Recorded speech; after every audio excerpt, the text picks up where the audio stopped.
बंधूंनो, नांदेड नगरीमध्ये 21व्या आंबेडकरवादी साहित्य संमेलनाच्या आयोजनासाठी ही पत्रकार परिषद आयोजित केली आहे। या पत्रकार परिषदेमध्ये गुणाढ्य साहेबांनी सांगितल्याप्रमाणे देशामध्ये घडणाऱ्या घडामोडी आणि समाजामध्ये निर्माण होणारे प्रश्न या साहित्य संमेलनामधून समाजासमोर आणण्याचा आमचा प्रयत्न आहे।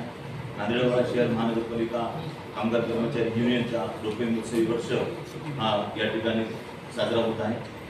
त्यानिमित्त आज आम्ही आमचे हक्कर साहेब यांच्या सोबत आम्ही या साहित्य संमेलनाचं आयोजन या ठिकाणी आम्ही सर्वजण मिळून करीत आहोत। या साहित्य संमेलनाला नांदेड जिल्ह्याचे माननीय खासदार साहेब आणि छत्रपती शाहू महाराज कोल्हापूरचे खासदार साहेब यांना सुद्धा आम्ही निमंत्रित केलं आहे। सदर साहित्य संमेलनाच्या निमित्तानं होणारे सर्व कार्यक्रम अतिशय नीटनेटक्याने होणारं हा साहित्य संमेलन राहणार आहे।